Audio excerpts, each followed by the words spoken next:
Olá, seja muito bem-vindo, muito bem-vinda a mais um episódio aqui do programa Líderes de Sucesso, o programa que tem como objetivo trazer as principais, as melhores trajetórias aqui do nosso estado, quando se refere a lideranças, empresários, empresárias, líderes, pessoas que fazem a diferença no nosso estado, no dia a dia do consumidor gaúcho.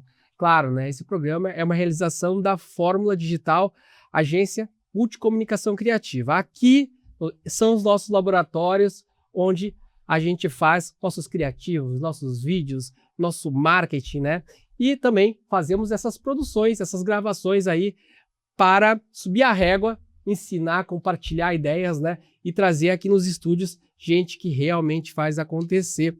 E aqui na minha frente uma amiga, né? Uma pessoa aí de muito sucesso, Carol Rispoli, jornalista, doutora, mestre, 20 anos, né, de atuação, trabalha com médias, grandes empresas, está aqui para brilhantar o nosso programa, para trazer muito conteúdo, né, e para inspirar você aí e a sua comunicação. Carol, seja muito bem-vinda. Obrigada pelo convite. Eu fiquei super feliz e honrada de estar aqui com vocês hoje. Que demais! Então é isso. Antes da gente começar esse momento aqui de perguntas, eu preciso que a nossa equipe, Jean aí, que está do outro lado aí, está cuidando, orquestrando aí a TV, faça aí a inserção do nosso vídeo. Todos os dias, enquanto muitos ainda dormem, tem gente que já acordou para fazer o impossível acontecer. Eles não esperam a sorte. Eles criam caminhos, transformam ideias em negócios e negócios em impacto real. Não é fácil, é arriscar, é cair. É aprender, é levantar todos os dias com uma nova chance de fazer melhor. Empreender é resistir quando ninguém mais acredita. É seguir, mesmo quando o mundo diz para parar. É acreditar no invisível antes de ele se tornar realidade.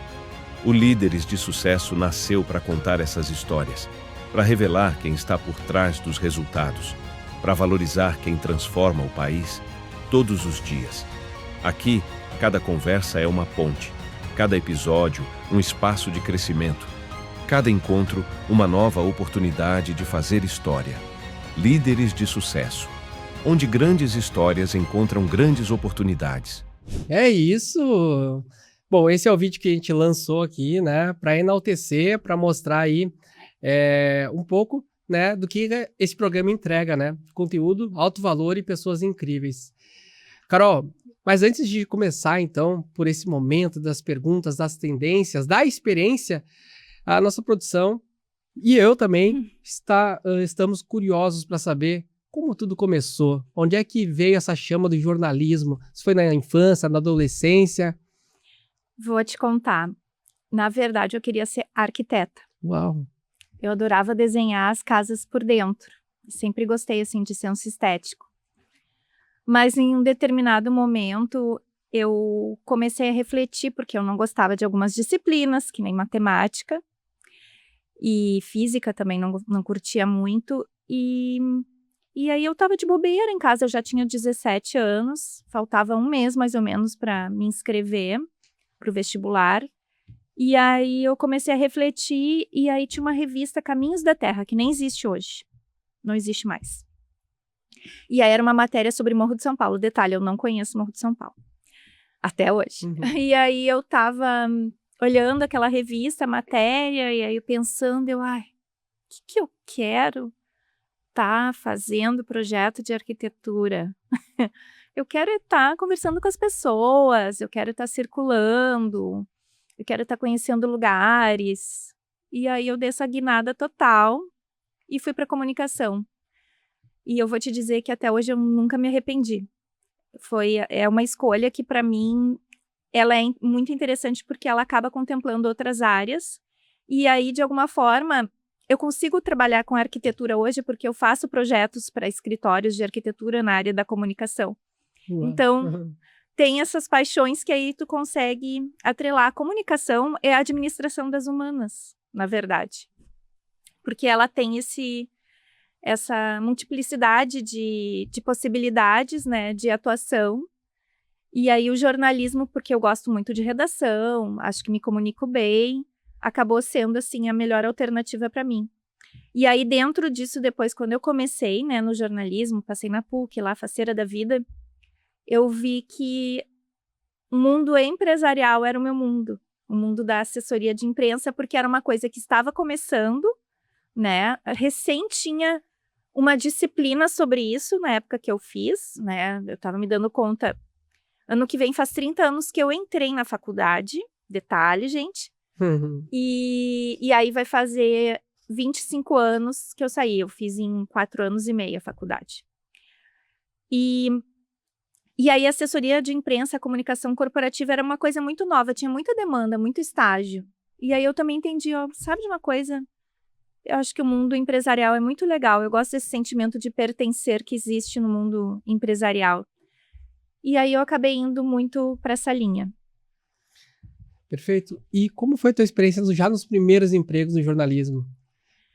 A grande virada de chave, teve um primeiro estágio que foi muito importante na Gerdau. Uau. Aí ali na Gerdau, claro, eu já tinha passado pelo governo do estado antes na FEPAM, que também foi bacana, mas na Gerdau deu uma virada ali importante de trabalhar com comunicação interna, que também era algo que estava começando a se falar na época. E aí depois da Gerdau, eu fui para Santa Casa de Porto Alegre. E aí sim, foi a minha grande, verdadeira super escola. Infelizmente, o melhor chefe que eu tive até hoje foi o primeiro. Ninguém bateu ele, que é o Ivo Stiger. Ele me ensinou tudo, basicamente tudo. E foram quase 4 anos. E eu estive em grandes momentos da Santa Casa, trabalhando na assessoria de imprensa.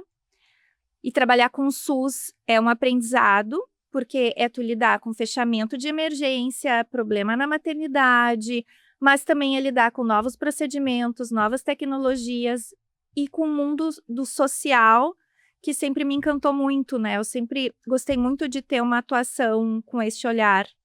E aí a Santa Casa me possibilitou isso. E além disso, tem a questão assim, não tem rotina. Então aquela coisa que eu realmente queria fugir, eu consegui fugir, porque cada dia era uma coisa diferente ali que tinha que atender.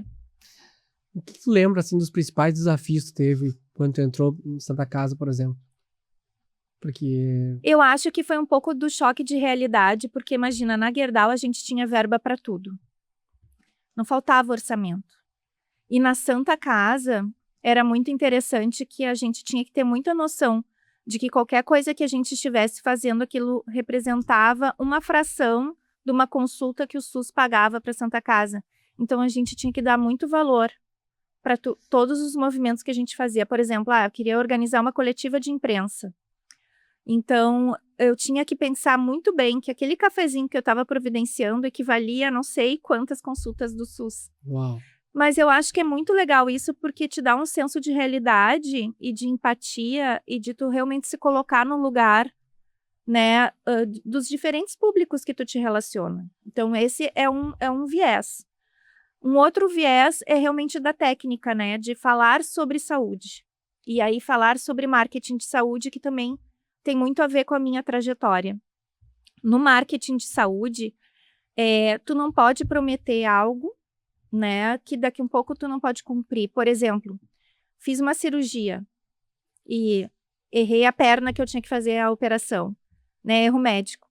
Então, é o tipo de coisa que na saúde não tem como tu trabalhar, né, tu não tem esse espaço, tu tem que ser muito correto, né, e o nível de urgência tu também tem que ter uma noção muito grande. Né? O que é realmente urgente? Não, urgente é alguém que está morrendo, que precisa ali da tua atenção. Isso aqui pode esperar? Pode esperar. Então, tu também acaba aprendendo a ter Nossa, foi uma grande escola lá mesmo, né? Sim, com então, certeza. O que tu atribui, assim, as principais características para alguém que está começando?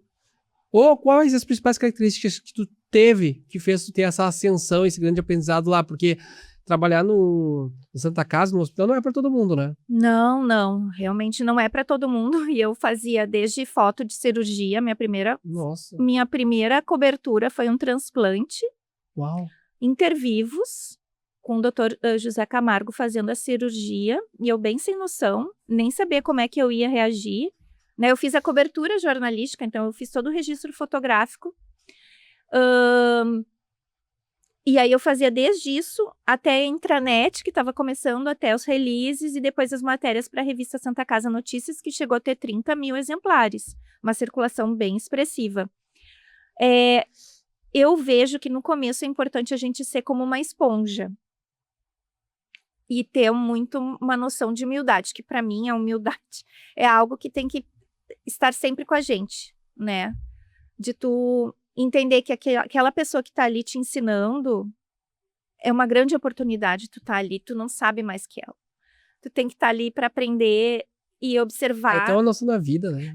A gente tem uma noção que todo mundo é melhor que nós. Mas eu entendo, a gente às vezes quando é jovenzita, a gente acha que, tá vindo da faculdade, já sabe as coisas. Não, mas a gente não sabe as coisas, a gente tá ali para aprender, né? E eu sempre gostei muito de ser proativa, assim, sempre tentar fazer um pouquinho mais do que me pediam, né? Então, se eu posso ficar um pouquinho mais, me oferecer para daqui um pouco fazer uma cobertura de alguma matéria específica, me disponibilizar para acompanhar. Então, eu sempre fui muito disponível, muito aberta, né? E sempre gostei muito de conversar com pessoas. Então, eu acho que isso, de alguma forma, me ajudou, assim, nesse início. E dentro do jornalismo, tu te permitiu outras áreas, porque é amplo, né? A comunicação. Sim, depois eu trabalhei na revista Manhã, quando eles tinham a editora Plural, então com o Polidoro, e a gente tinha uma área de negócios que então fazia as revistas corporativas de algumas empresas. E então eu era editora, fazia edição dessas publicações. Aquela revista era muito bem editada. E aí da revista Manhã eu fazia matérias especiais, especiais para ela. Uma grande escola também, uma grande redação, pessoas fabulosas, né? Que nem o Eugênio. Nossa, o cara sabe muito, assim. E aí é isso, eu sempre também gostei muito desse segmento de economia e negócios, né? E aí, para mim, foi bem natural. E aí, depois desse período, surgiu a oportunidade, aí para eu começar a traçar mais a minha trajetória enquanto Carolina mesmo, né? Aí não uma participante da assessoria de imprensa, não uma editora, mas aí a assessora de imprensa do Hospital Mãe de Deus. E aí foi uma primeira grande guinada na minha vida. Eu queria falar contigo nessa trajetória, que momento foi que se tornou uma grande líder? Foi no Mãe de Deus. E eu sou grata a eles até hoje, e não é à toa que eu tenho uma boa relação com eles até hoje.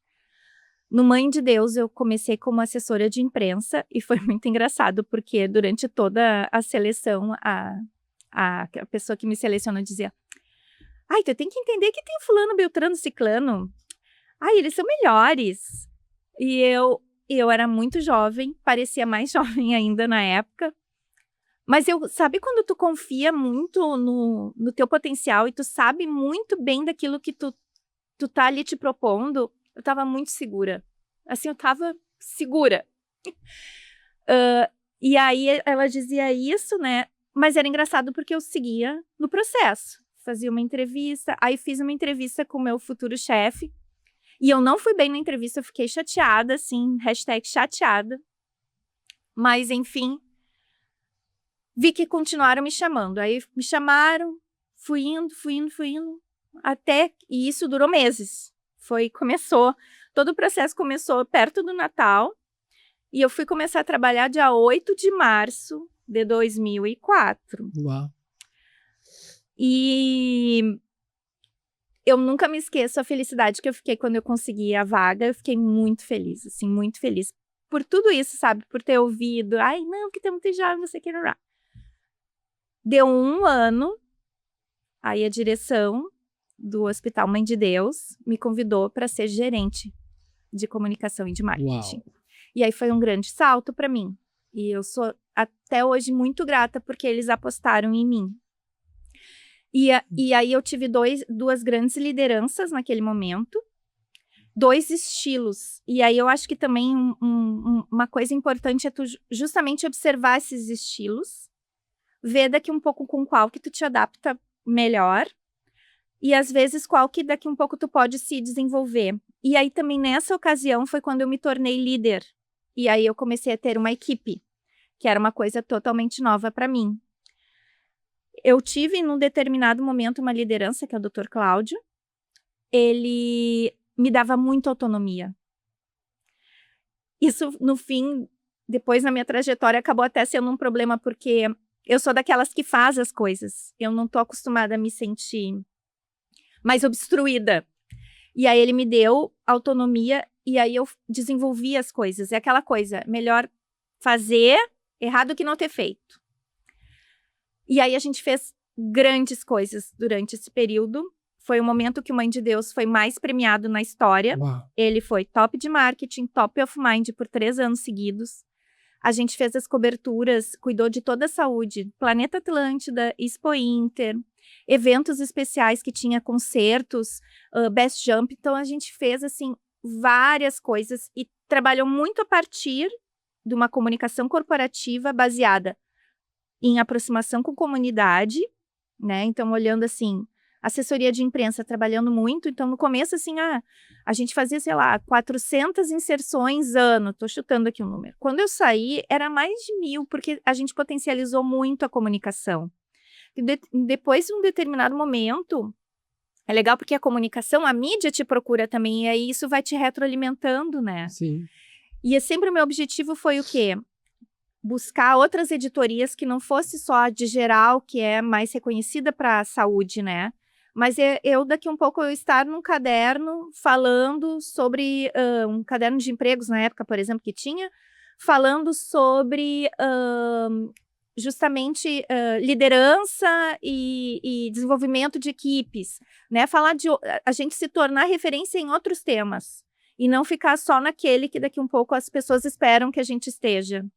E sempre fortalecer muito o relacionamento com as comunidades, sendo a comunidade do entorno do Menino Deus, sendo o médico, que é um grande intermediário e decisor ali para o paciente procurar a instituição. Então, isso, assim, fez um grande diferencial para mim. Óbvio que eu cometi erros, porque erros fazem parte, né? E aí, nessa época, eu fui fazer um MBA até em gestão de negócios de saúde, para eu me sentir mais empoderada, né? Para justamente trabalhar melhor a questão da liderança, que aí, nessa época, eu tinha já 2 pessoas trabalhando comigo, e que hoje são ainda minhas amigas. Certo. Tu tem uma formação bem sólida, né? Nas tuas qualificações, né? Então, jornalista e mestre em comunicação, doutora em ciências sociais pela PUC, pós-doutora pela Universidade de Coimbra, pós-doutoranda em comunicação pela PUC. E eu quero saber se essa trajetória toda aqui de estudo também ajudou na tua liderança. Ah, com certeza. O que acontece, né? Eu sempre, paralelamente com a questão do desenvolvimento no mercado e profissional, a educação para mim sempre foi um valor e foi um valor de casa. Então, isso sempre foi muito incentivado para mim. A minha mãe é médica, é pediatra, né? E meu pai é analista de sistemas, trabalhou muitos anos no Senac. E o que foi muito legal que eu aprendi desde pequena, assim, também com a minha avó, assim, que a educação é o que vai possibilitar que tu cresça, que se tu desenvolva, que não dependa de ninguém. Então, eu levei isso ao pé da letra.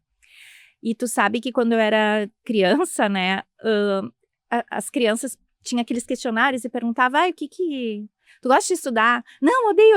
E eu botava odeio, mas eu pensava, não, mas eu gosto de estudar. E aí eu tinha um colega meu que dizia, Leal. Não, lá eu era Leal, né, meu sobrenome final, Leal. Leal é crente. E aí eu, não sou. E hoje eu te digo, eu sou com o maior orgulho, tá? Porque, na real, é isso que fica pra gente nessa caminhada da vida. É o que a gente aprende e o que daqui um pouco a gente pode transmitir. E aí, num determinado momento, eu me dei conta, eu além de aprender, eu gosto de ensinar.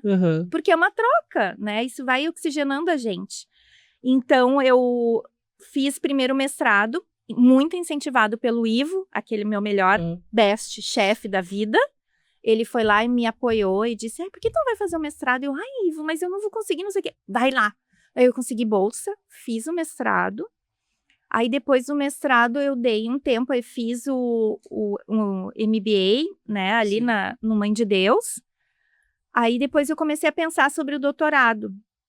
E aí a segunda guinada da vida. Porque nessa época eu já estava trabalhando, já tinha saído do Mãe de Deus. E aí eu já estava pensando que área que eu gostaria de trabalhar. E eu gosto de pessoas, eu trabalho com pessoas, para pessoas. E se a gente entende as pessoas, hábitos, consumos, comportamentos, eu consigo fazer uma comunicação muito mais assertiva. Então eu pensei assim, eu queria continuar nessa linha. Aí eu fui fazer um pós na SPM na época, em ciências do consumo. Aí eu comecei a fazer. Aí na minha arrogância eu cheguei à conclusão, não, isso aqui tá raso para mim, eu preciso fazer um doutorado. Mas aí eu pensei em fazer em administração, porque eu gosto de comportamento do consumidor. Aí estudando, indo atrás, não, mas eles vão atrás da psicologia, eles vão atrás das ciências sociais. Então, eu não vou ficar na administração, eu vou na origem da história.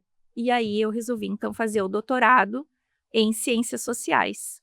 Na PUC, fui bolsista. Uau. E com maior orgulho, depois eu fui ainda para o México, apoiada pelos programas de governo, e fiz um período de estudos lá no México, pesquisando sobre os endividados. E a minha tese foi escolhida a melhor ali do curso de pós-graduação, né, que eu fiz parte, estudando sobre os endividados, como negociam as suas dívidas. Uau! Queria que tu rapidamente trouxesse para nós como é que foi a experiência da tua qualificação internacional em Coimbra. Claro. Aí, voltando, né, terminando o doutorado, vira e mexe, assim, eu estudava um pouco, aí, às vezes eu já estava trabalhando no mercado também, mas eu tinha inquietação, eu tinha vontade de seguir estudando, né, e aí eu sempre tinha um sonho de, já que eu estudei no México, né, então peguei América do Norte, era legal daqui um pouco olhar a Europa. E aí eu estava com vontade de fazer um pós-doc, e aí surgiu a oportunidade e fui para Portugal, então, em 2017, fazer um pós-doutorado no Centro de Estudos Sociais, e aí eu estudei sobre discursos, olhando tanto comunicação, quanto as ciências sociais e a sociologia. Eu coloquei essas duas áreas aí junto, porque eu também senti que aí eu deixei um pouco a comunicação de lado na história, e aí eu achei que fazia sentido dar uma unida ali. E aí, depois eu voltei desse período de estudos, eu fiquei fazendo pós-doc 1 ano e meio, voltei e fui trabalhar na Jorge Bischoff em Taquara. Então, imagina, eu fui de Portugal para Taquara e Igrejinha trabalhar. Pois é, conta para nós sobre isso, né? Porque além de ter todo esse sucesso aí, aprendizado nos hospitais, tu trabalhou na Renner também. Trabalhei na Renner. Sicredi. Como é que foi essa experiência toda com grandes empresas, né? Sim, eu sou grata a cada uma delas. Eu aprendi muito, né? Então, eu trabalhei em Sistema Fê-Comércio, trabalhei na Jorge Bischoff, que eu fui coordenadora de lojas próprias. Trabalhei no Swan, na rede de hotéis, né? Fui gerente de coworking e eventos. E os 2 últimos anos eu estava na Lojas Renner, né? Eu saí na virada do ano agora e estava na área de assessoria de imprensa, voltando à minha origem. E, claro, são marcas muito legais, mas eu vejo também como um reflexo da minha trajetória e da minha capacidade profissional, né? Então, te possibilita acessar ferramentas, orçamentos, ideias que daqui um pouco, tu trabalhando em outras empresas, tu não consegue acessar, né? E o que eu acho que também é muito fantástico é a rede de relações que tu cria e desenvolve a partir de cada um desses lugares, né? São fantásticos. O que eu achei, por exemplo, muito bacana nessa minha última experiência na Renner é que eu fazia estratégia de comunicação de Camicado, Yukon, Ashua, Instituto Lojas Renner. Então, eu conversava com diferentes públicos, né? Tinha que pensar a estratégia para diferentes públicos. E a Renner é uma empresa de capital aberto, que tem uma grande responsabilidade, né? Tem que cuidar muito com a relação com os investidores. Então, isso também te obriga a ter um timing e um cuidado muito profissional, né? Muito elevado, que eu lembro só de ter na época lá do estágiozinho da Gerdau, porque a Gerdau também tinha uma questão de bolsa, né? Às vezes a gente tinha algum anúncio E aí tinha que cuidar com a bolsa do Japão, porque ia sair, a gente tinha que acompanhar essa repercussão. Então, foram coisas que tu vai... foram pontos, assim, de vida que tu vai observando, aprendendo, né? E vai somando com a tua trajetória, com a tua caminhada. Entendi. Bom, trabalhar em empresas tão grandes, de diferentes setores, e gerenciar equipes também de diferentes, multidisciplinar, ou enfim, tu trabalha com equipes de marketing, equipes de comunicação, equipes de inovação. Como é que é liderar todas essas equipes, né? Tem um caso que eu acho que é bem legal, assim, de contar, que é da Jorge Bischoff. Lá, eu cuidava das lojas próprias, e aí cada loja, eram 7 lojas, 7 ou 8, agora eu não lembro. Mas enfim, 7 lojas. E aí, então, quem era direto minha eram as gerentes, que aí eu sempre tinha que estar muito afinada com elas. Mas além disso, eu cuidava de toda a operação norte-americana.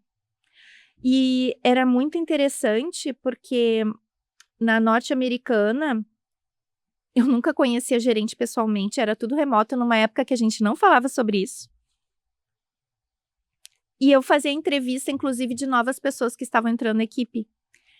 E aí tu tem que levar em conta que são pessoas, às vezes, imigrantes, né? Então, que tem culturas diferentes, realidades diferentes. Tu tem que pensar na família também dessas pessoas. Então, tinham pessoas de Cuba, da Venezuela, né? Ou dos Estados Unidos também. Então, claro, te dá muito esse senso de que tu tem que cuidar, ter essa proximidade, tem que levar em conta as tuas regras, mas tu tem que entender que lá a realidade é diferente, né?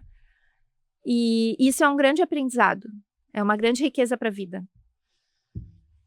Perfeito. Eu tenho uma dúvida, curiosidade. A gente sabe que muitas empresas, às vezes, têm algum problema e é preciso que a assessoria de imprensa haja rápido, né? Para amenizar os danos à marca, né? Então, eu imagino que possa ter passado por um hospital, ter que correr para fazer uma matéria, né? Ou para amenizar algum tipo de dano, ou das grandes corporações. Não precisa me trazer a empresa em si, mas tu já passou por alguma experiência muito complicada? Várias. Como é que traz um dessas experiências para nós aqui? Não, são várias. E o que é interessante é que hoje, com as redes sociais, isso se potencializou muito. Né? Hoje, para tu acompanhar essa velocidade é bem complexa. E justamente a velocidade de tu responder vai determinar muito do sucesso de tu conter ali um problema ou não. E o que eu posso te dizer é o seguinte, antes era assim, era uma entrevista ou uma carta que era enviada para um programa de rádio, e aí tu escutava ali aquele problema e respondia, e fica por aí. E hoje não, isso viraliza. Então pode ganhar uma proporção muito grande. E assim, Maurício, reputação é uma coisa que demora muito para construir, mas para destruir é um dia. Uau. Então tu tem que cuidar muito assim de como que tu vai construir essa consistência de informação, né? E aí tem 2 casos bem atuais assim que a gente pode ver que daqui um pouco são aprendizados, né? Um é até da menina ali que faleceu no Parque de Cambará, né? Ali tinha uma assessoria de imprensa de uma amiga minha que eu admiro muito e que ela cuidou de todos os pontos. Então, assim, que é isso que a assessoria faz. Atendeu a autoridade, atendeu a família, fechou o parque, respondeu para a imprensa, mandou posicionamento. Então, todos os públicos estavam contemplados. Mas tem outros casos, e muitos casos, que bota o jurídico para falar. E o jurídico, ele vai falar o legal, ele vai cuidar do juridiquês. Ele não está preocupado, ele é o contencioso, ele não quer que se repercuta isso em termos de processo. Ele não tem essa preocupação. Ou, às vezes, a empresa demora muito tempo para responder. Então, assim, tu não ser dono da informação também é muito complexo. É melhor tu te posicionar antes e dizer o que está acontecendo do que tu deixar outro dizer por ti. Porque aí tu vai ser um bombeiro que vai estar apagando incêndio. Então, são coisas assim que a gente aprende bastante e que realmente mudou muito em função desse volume de informações que hoje a gente tem acesso e da capacidade das coisas viralizarem. Entendi. Aí você dá um ótimo corte aqui agora, né? A internet também pode ser bom por isso, né? Porque Sim. também grandes conteúdos também repercutem muito rápido, né? Sim, sim, exatamente. Carol, tu também, e agora falando de outra pauta aqui que eu tenho, sobre o Farol Coworking. Que iniciativa é essa? Isso aí é uma curiosidade da minha vida. Eu tive um coworking, né? Eu fui empreendedora já em alguns momentos da minha vida, né? E o coworking foi com 2 amigas. Nós somos de uma praiazinha muito picorrucha chamada Salinas, é onde a gente cresceu. E aí foi com a Denise e a Daiane, que são irmãs. A Denise hoje trabalha na PUC, né? A gente segue muito amigas, assim. E a gente tinha uma vontade né, de daqui a pouco abrir o negócio e tal, e aí elas vieram com uma coisa do coworking, e aí a gente juntou a história da amizade do Farol e criou o coworking.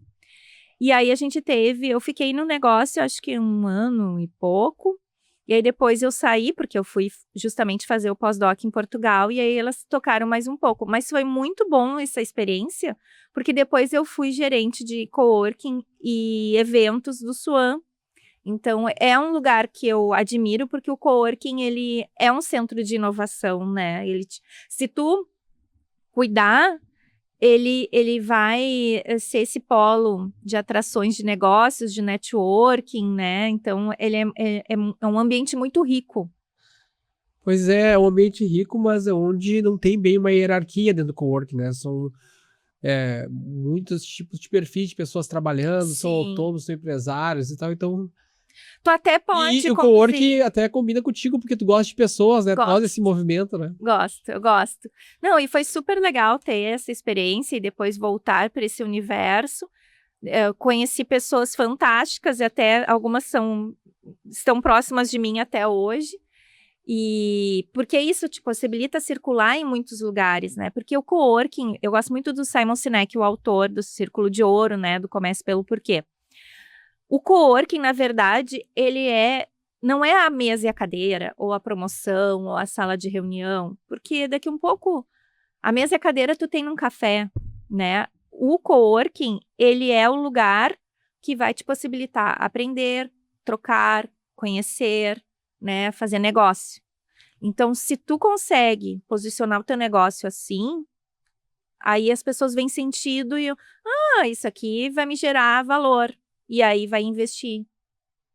Interessante, né? Muita pessoa, ela, por conta do comodismo, da caminha quentinha, assim, quer ficar em casa, né?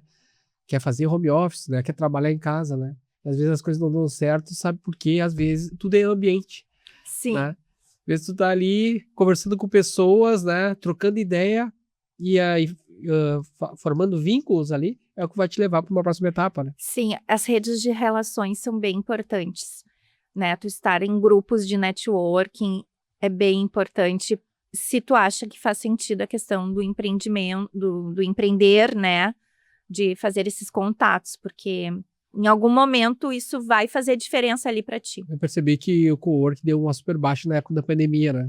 Deu em função das distâncias, né? Mas eu entrei no Swan justamente ali no pós-pandemia. Ainda o pessoal usava máscara, né? E foi quando eu entrei e foi bem interessante, assim, deu um boom de novo. E agora eu acho que está bem estabilizado, é um negócio bacana, assim, de se desenvolver. Bom, falando de liderança feminina agora, né? No atual momento do mercado, né? Tu passa por alguma dificuldade, alguma desconfiança? Tem alguma experiência nesse sentido? Eu notava mais no começo, que claro, eu era jovenzita, né, mas também inexperiente. Eu notava, assim, algumas coisas de machismo, né, mas hoje eu já noto uma coisa muito mais fluida e respeitosa. Ainda eu noto que nós mulheres, a gente às vezes ainda, e até falando por mim, às vezes a gente se coloca ainda numa posição como se não tivesse medo de assumir aquele lugar, né? Então, por exemplo, se tu tá numa reunião, é porque tu é importante ali. Então, fale, participe daquela reunião, não fique só observando, né? Ou então, estão te dando uma tarefa porque sabem da tua capacidade, né? Então, não duvide da sua capacidade. A mulher tem um pouco dessa coisa da síndrome do impostor, né? Que tem que ficar sabendo lidar para justamente ocupar os seus lugares. Mas hoje eu já vejo essa etapa muito mais elaborada e mais segura, assim. Eu já tive momentos mais inseguras, assim, que eu duvidava também de mim, e eu acho que, na real, nós somos o pior inimigo, né? Não são os outros, é mais a gente. Quando a gente supera isso, aí a gente já vai se posicionar diferente e vai começar a olhar o todo diferente, né? E aí isso vai repercutir, porque vão aí te olhar diferente também. Então, eu acho que é essa evolução, esse desenvolvimento, assim, que tu vai acabar considerando e aprendendo, né? E para mim, assim, Maurício, uma coisa que hoje eu tô muito numa batida, esses dias eu vi uma entrevista do Jorge Gerdau, né? E aí ele falou muito sobre a questão da gente cuidar muito a vaidade, né? De não ser vaidoso, porque isso pode nos colocar num lugar muito perigoso, né? Muito vulnerável, mas não vulnerável no sentido de tu se mostrar humano, mas vulnerável porque daqui a um pouco tu tá sendo tão arrogante que tu não tá observando que tu tem coisas ali para cuidar. E aí eu tenho pensado muito sobre isso e eu acho que, na verdade, ser líder ou qualquer lugar que a gente ocupe é um grande exercício de humildade. Acho que quanto mais eu sei, mais eu tenho que saber que eu tenho que seguir buscando conhecimento ou que eu nada sei, porque justamente existem muitas pessoas, muitos conhecimentos por aí, muitas tecnologias e a gente não vai dar conta de tudo. Então não adianta querer bancar alguma coisa ou ser arrogante ou ser distante ou desqualificar qualquer pessoa, porque cada um tem sua trajetória, sua caminhada e tem seu brilho, e eu acho que tem espaço para todo mundo. Então é um exercício assim que eu faço assim continuamente, assim, tá, que lugar que eu ocupo, onde é que eu quero ir, onde que eu posso ajudar a pessoa, né? E ter esse cuidado empático com todo mundo, né? Não só comigo. Gostei que tu falou muito, tocou essa questão da vaidade, né? Da humildade, né? E esses tipos de características, tu inspira para os teus alunos, porque tu também é professora, né? Sim, eu sou professora, eu amo ser prof. Eu sou prof há tanto tempo quanto gestora. Eu acho que eu comecei... ano que vem vai fazer 20 anos que aí eu sou prof. E aí eu comecei dando aula em pós-graduação, depois dei aula anos na graduação, dei aula na Castelli, dei aula na Facate, quase 12 anos, que foi bem legal. E hoje eu sou professora da pós-graduação do La Salle, já faz um tempinho, e dou algumas disciplinas, adoro, e dou aula até no pós de liderança deles, eu acabei de dar uma disciplina. E qual é o tipo de liderança que tu inspira para eles? Ai, eu não gosto de eu ficar rotulando, né? Sim. Não gosto, eu gosto muito da troca. Mas eu não acredito, assim, de eu ser dona da verdade. Eu gosto de que a gente tenha um diálogo e aprenda junto, porque eu aprendo muito com meus alunos. Tu sabe que numa questão de até desenvolvimento, de como tu aprende os conteúdos, a melhor forma de tu aprender, uma das mais importantes, é tu ensinando. Porque aí tu elabora aquilo e tu realmente incorpora aquele conhecimento, né? Então, quando eu ensino, eu também tô aprendendo. E isso é fantástico, assim, faz uma diferença enorme para a vida. E às vezes me dão uma disciplina de um tema ali que eu não tenho tanta... não me desenvolvi tanto, eu vou atrás, né? Ou meu aluno chega para mim, prof, fiquei na dúvida de tal coisa. Eu vou ir atrás. Então, eu acho que isso que é muito bacana de tu ensinar, e que eu procuro desenvolver com eles. Claro que eu tenho também uma parte, que eu faço parte de um projeto de pesquisa do Sebrae, né, que é o programa Ali, e aí ali eu também tenho algumas pessoas que eu oriento, e aí já é também uma orientação um pouco diferente, de trabalhar bastante, assim, o diálogo, atendendo as regras, né, porque a gente tem editais, a gente tem algumas responsabilidades, que faz parte do programa, mas eu acredito muito também numa autorresponsabilidade. Que aqui ninguém é criança, a gente não tá no mundo da chupeta, né, se Deus quiser. Então, eu acredito muito, assim, nessa transparência que a gente possa se desenvolver junto para crescer junto, né? E é isso que eu tento fazer, né? Tanto com os alunos quanto com pessoas lideradas minhas. Na questão de formação, então, de lideranças, quais principais gaps tu vê hoje na Eu acho que ainda tem perfis que é muito na gestão do medo. medo? Eu acho, infelizmente. Ainda tem empresas que também te tratam como um número e cada pessoa é única, porque cada pessoa tem sua história, tem sua dor. Eu acho que tem muito líder hoje que inspira medo. Tem. Que esse é E aí tu faz pelo medo de perder o emprego, ou pelo medo de ficar invisibilizado, ou pelo medo de não agradar. E é horrível, porque não é o melhor resultado que vai vir daí. A pessoa com medo, ela vai te entregar medo também, né? Ela não vai te entregar resultado. E qual é a característica principal tu vê dos teus liderados na hora de ter que trazer alguém para tua equipe? Porque uma coisa é o hard skill, outra coisa é o soft. Sim. Né? A gente contrata muitas vezes o hard, mas quem mantém ali é o soft, né? Sim. E a mais pura verdade, assim, Maurício, é que geralmente tu vai contratar as pessoas realmente, né, ali pela técnica, e quando as pessoas vão embora é muito pelo comportamento, né? Ou por não entregar.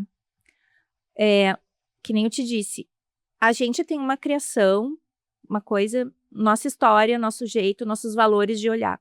Tu não pode querer obrigar que o teu liderado tenha a história, o teu jeito e os teus valores.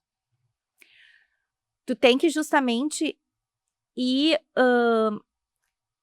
calibrando essas expectativas tuas também e de entender qual é o potencial de cada pessoa. E apostar no potencial de cada pessoa. Não adianta eu querer apostar no que o Maurício tem de ruim, porque eu vou deixar aí o Maurício mais inseguro. Não, eu tenho que trabalhar no que o Maurício tem de bom. Bom, aí se o Maurício tem alguma coisa ali que ele não tem, bom, vamos ver se o fulaninho ali tem. E aí assim tu vai montando equipe para, de alguma forma, nesse ecossistema, cada um se apoiar e crescer junto, né? Porque também acontece assim, daqui a pouco tu tem uma maçã podre na equipe. A maçã podre pode contaminar os outros, né? Contamina. E contamina. Aí tu tem que agir, tu tem que tirar. Agora, se tu tem uma equipe coesa, feliz, eles vão produzir melhor. Eles vão entregar muito mais. Mas para manter essa felicidade, tem que ter uma comunicação constante, né? Muito.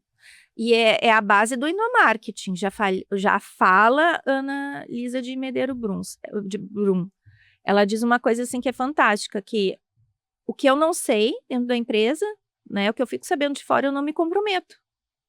Então, a pior coisa que tem é eu saber uma novidade da minha empresa pela mídia e não dentro da empresa, né? É o senso de pertencimento. Então, tu precisa justamente envolver teu time para justamente ele estar lá contigo, com esse senso de pertencimento, com engajamento, que isso aí vai fazer diferença, né? E já tem estudos que mostram, se tem um clima bom, se a pessoa tá ali bem inserida, ela não sai da empresa, né? Geralmente a pessoa sai assim, se ela não vê que realmente não tem crescimento, se o clima é ruim, se o chefe é complicado. Agora, se ela tem um clima bom, às vezes nem a família deixa que a pessoa saia. Não, tu gosta de trabalhar lá, tu é feliz, né? Tu se sente reconhecido, então a pessoa acaba ficando. Agora, quando tu vê que a pessoa tá adoecendo, né? Tá num ambiente que daqui a um pouco não é legal, não, cara, realmente tu tem que sair.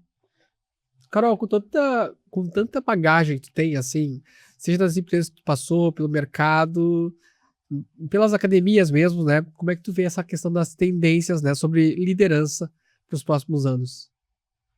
Agora tá vindo uma coisa muito interessante realmente da inteligência artificial, de tu olhar os dados, né, desse mundo de informações que hoje a gente fala muito de um People Analytics, então de tu saber usar melhor essas informações para justamente calibrar essas pessoas. E o que eu vejo hoje também é, aí olhando uma realidade Brasil, né, e das novas gerações, a gente vai precisar pensar em outras formas de benefício, porque as novas gerações, elas, de alguma forma, estão questionando o estilo de vida que a gente leva. Daqui um pouco a carteira assinada, o CLT, não é algo que chama mais tanta atenção.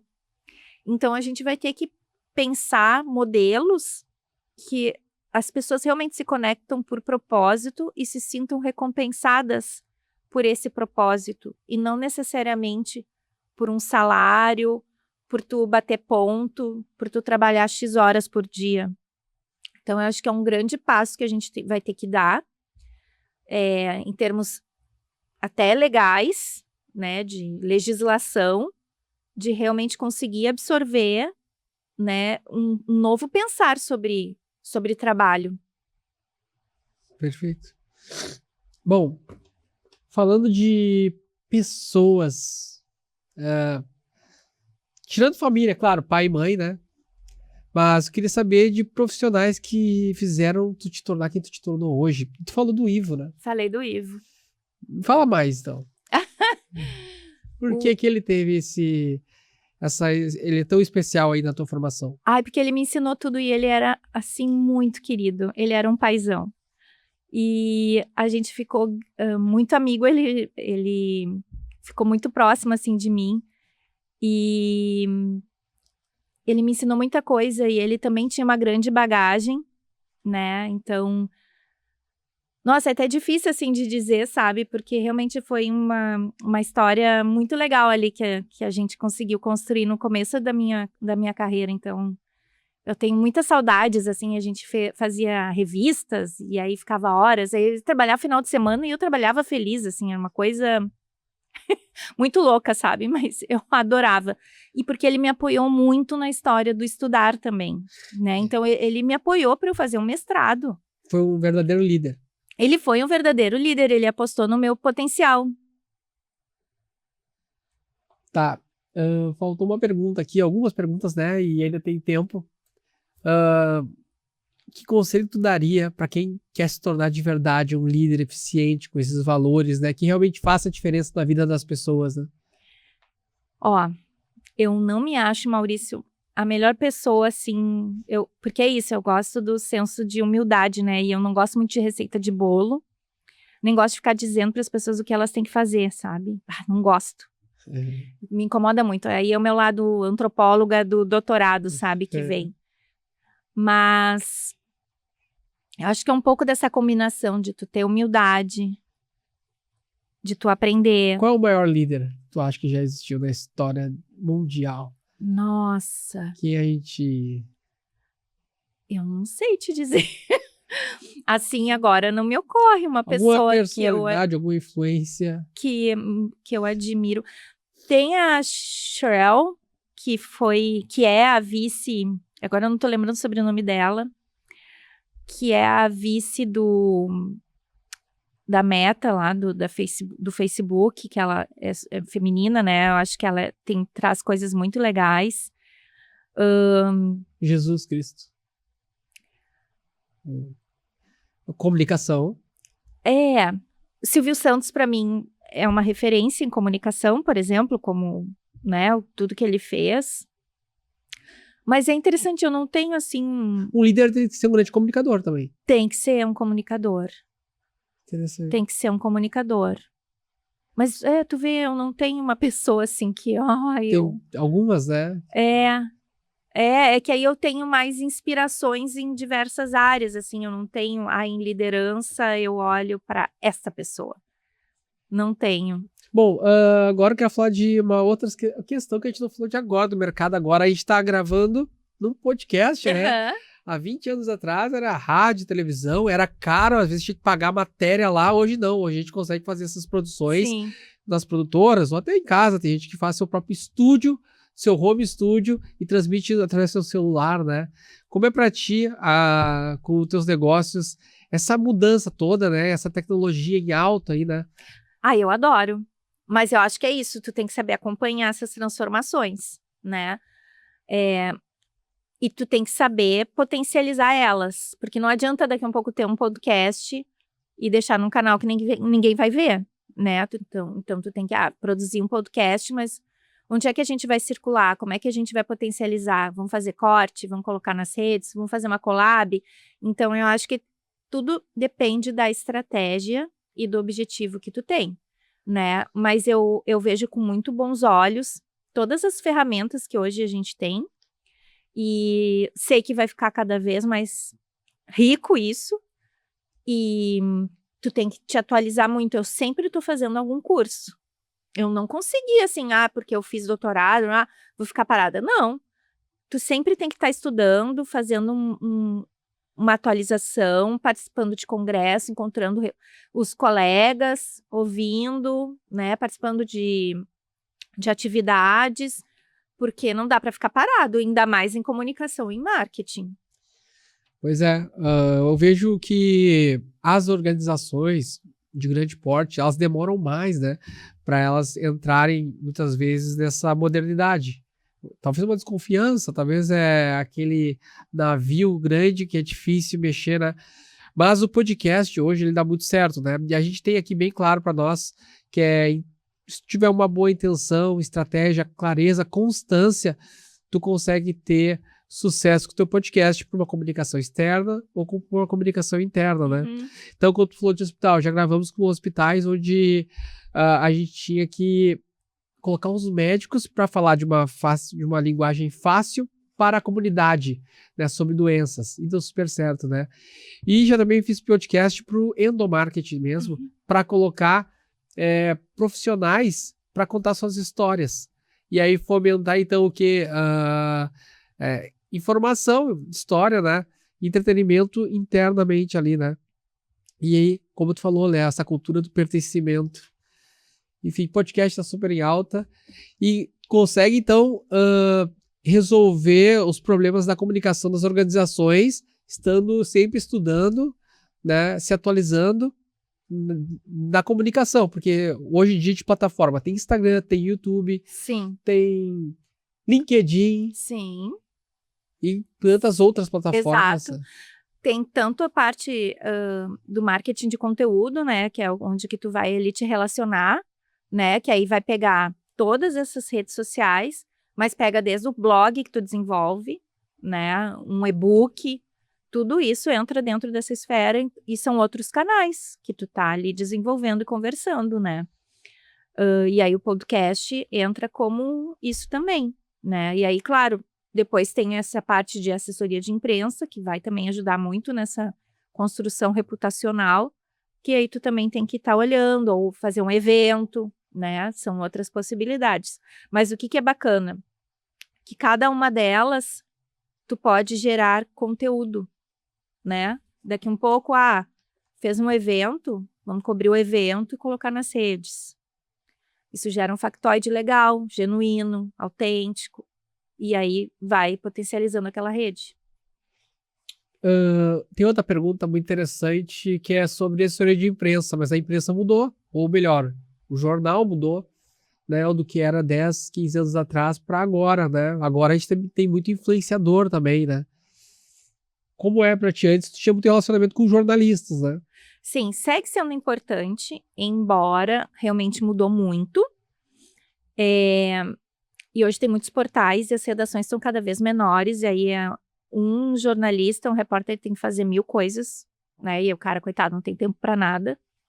E aí temos uma coisa chamada algoritmo, que aí também não privilegia que tu tenha acesso à informação aí de portais e de notícias. Então, tu tem que realmente sacudir para conseguir ter uma relevância ali na vida do teu leitor, né?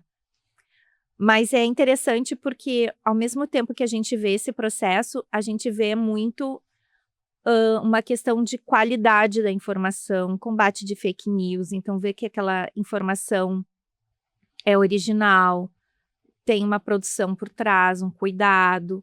Então, isso aí é um ponto que é inegável, que redações e portais e jornais seguem sendo muito relevantes.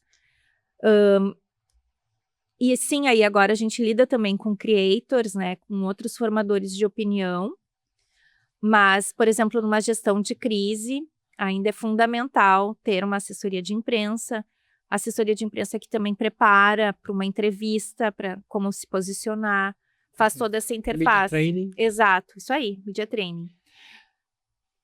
Falando da Ema.com agora. Minha firma. Tua firma. essa empresa maravilhosa de comunicação estratégica. Quais serviços vocês atuam hoje? Então, o principal é a assessoria de imprensa, né?